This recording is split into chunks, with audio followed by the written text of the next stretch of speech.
नमस्कार। आज श्री कृष्ण जन्माष्टमी है और मैं आपको आज अग्निकुल या अग्निवंश की उत्पत्ति के बारे में संक्षेप में बता रहा हूँ। इसके बारे में आपको विस्तृत जानकारी मेरे ब्लॉग पर संतोष की पाठशाला .blogspot.com पर मिलेगी। आप जानते हैं कि महाभारत के युद्ध में संसार का बड़े से बड़ा योद्धा काम आया। उसके बाद भगवान श्री कृष्ण ने अर्जुन को सेनापति बनाकर अपने पुत्र प्रद्युम्न जी, कामदेव के अवतार भगवान श्री कृष्ण और रुक्मिणी जी के पुत्र को संसार से उन राक्षस वृत्तियों के राजाओं को नष्ट करने के लिए रवाना किया, जिसके बाद पूरी दुनिया में कोई ऐसा व्यक्ति नहीं रहा जो इस प्रवृत्ति का हो। जहाँ तक हमारे देश की बात है, भारत की बात है, महाराजा युधिष्ठिर को वैराग्य हो गया। उन्होंने देखा कि सब तरफ हाहाकार है, परेशानी है, प्रजा व्याकुल है, तो वो स्वर्गारोहण उन्होंने किया। धीरे धीरे समय बीता और परमात्मा के अवतार महात्मा बुद्ध का धरती पर अवतरण हुआ। महात्मा बुद्ध ने जो उपदेश दिए उनको लोग कहते तो हम बौद्ध हैं, मगर जहाँ तक मैं समझता हूँ उन चीज़ों को मानते नहीं हैं। महात्मा बुद्ध का प्रभाव इतना बढ़ा कि वो चीन, जापान जैसे देशों तक पहुँच गया। आप देखेंगे कि भारत में महात्मा बुद्ध की मूर्तियाँ हर जगह मौजूद हैं। अभी अफ़गानिस्तान में जब ये तालिबानी इनका शासन हुआ, ये सत्ता में आए 20 साल पहले, इन्होंने महात्मा बुद्ध की एक बहुत बड़ी मूर्ति को नष्ट कर दिया। अज्ञानी लोग हैं, बर्बर हैं। ये जो सारा प्रदेश है ये गंधर्व प्रदेश कहलाता था। इसके बाद भगवान श्री राम के समय में भरत जी के पुत्र को ये राज्य मिला और उन्होंने गंधर्वों की सत्ता को यहाँ से नष्ट कर दिया। समय बदलता रहा, महाभारत हुआ,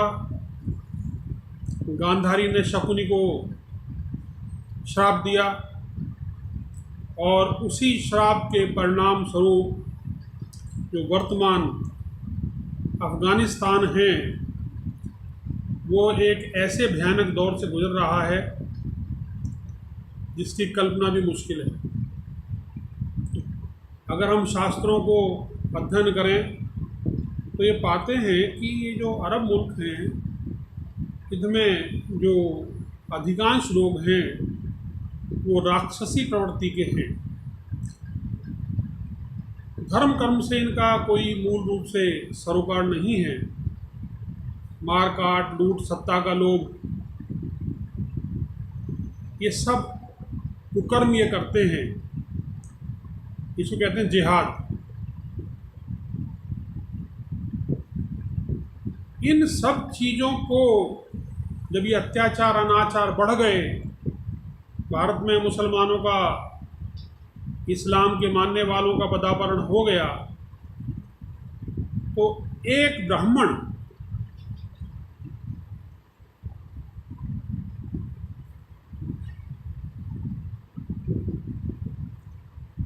उसने तपस्या आरंभ की।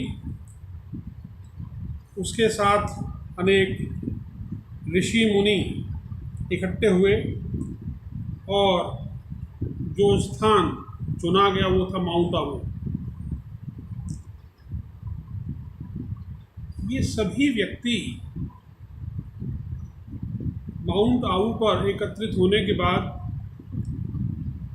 क्षीर सागर पहुँचे भगवान श्री हरि विष्णु के पास और उन्होंने प्रार्थना की। कहा देखिए सब तरफ अत्याचार अनाचार फैल रहा है।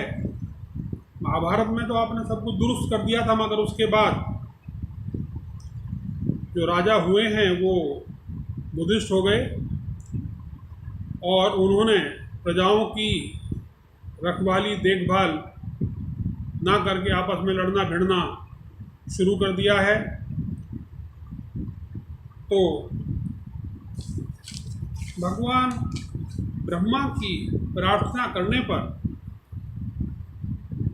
भगवान श्री हरि विष्णु,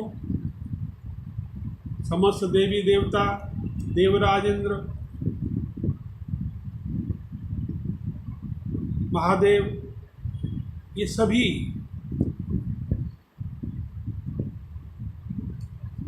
माउंट आबू पधारे और उन्होंने अनहल कुंड की स्थापना की। देवराज इंद्र ने दूब घास से एक पुतला बनाया, हम उसको इंग्लिश में डॉल कह सकते हैं। इस पुतले को अमृत से सींचा। अमृत से सींचने के बाद संजीवनी मंत्र का जाप किया गया और अग्नि में आहुति दी गई। अग्नि में जैसे ही आहुति दी गई, धीरे धीरे धीरे धीरे एक मानव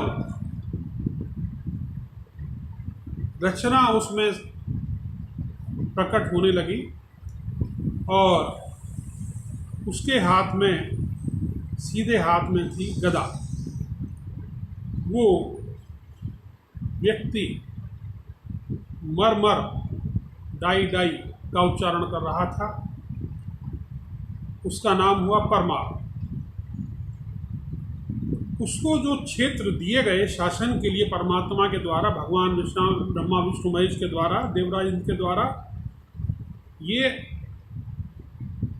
आबू, धार और उज्जैन के क्षेत्र थे। इसके पश्चात दूसरी आकृति जो प्रकट हुई वो ब्रह्मा जी का अंश थी और उसके सीधे हाथ में थी तलवार। उसको नाम दिया गया चालुक्य अथवा सोलंकी।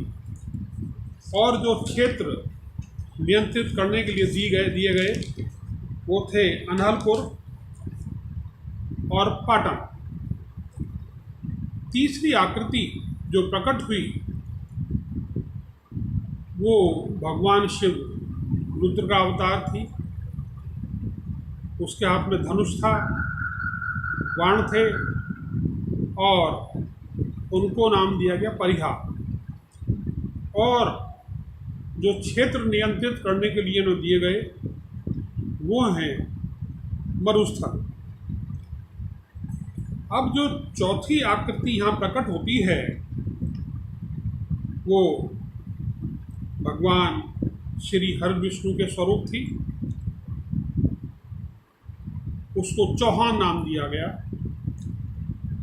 और उसको जो क्षेत्र नियंत्रित करने के लिए दिए गए वो थे मेषवती नगरी या महेश्वरपुर।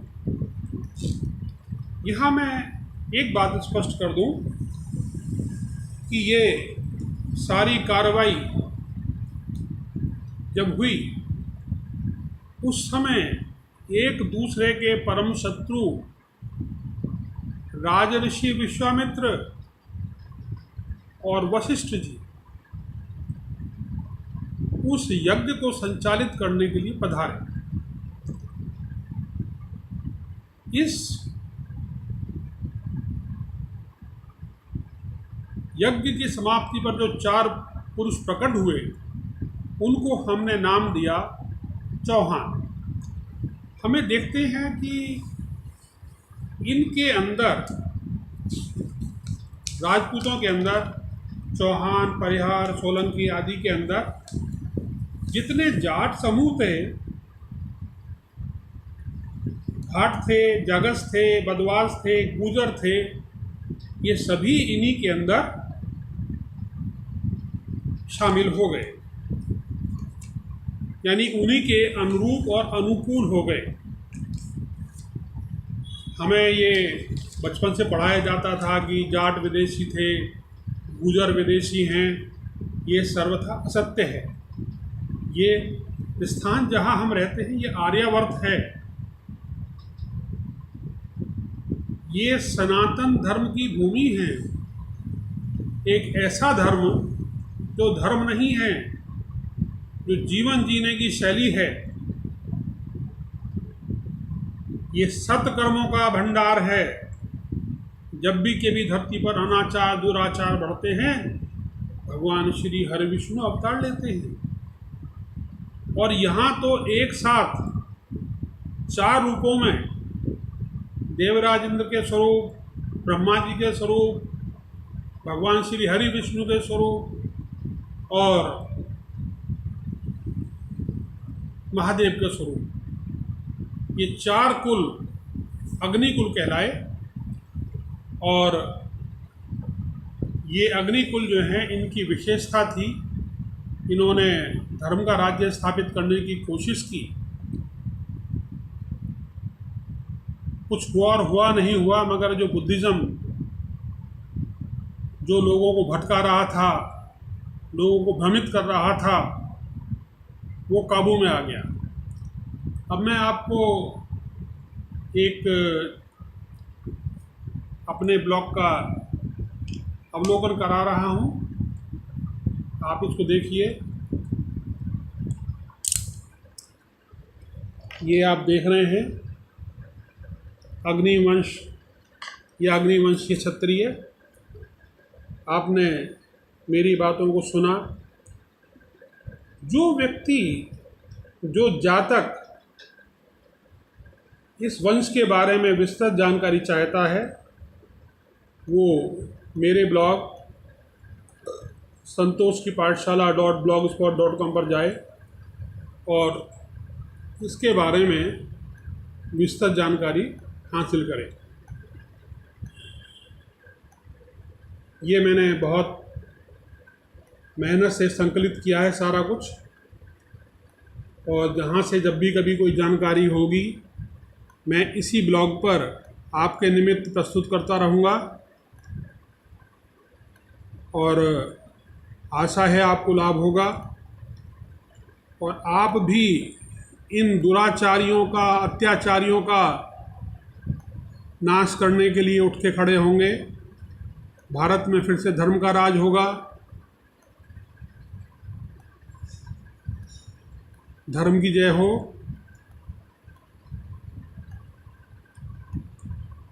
ब्रह्मा विष्णु महेश की जय हो। देवराज इंद्र की जय हो। इसके साथ ही मैं आपसे विदा लेता हूँ। बहुत बहुत धन्यवाद। फिर मिलेंगे। नमस्कार।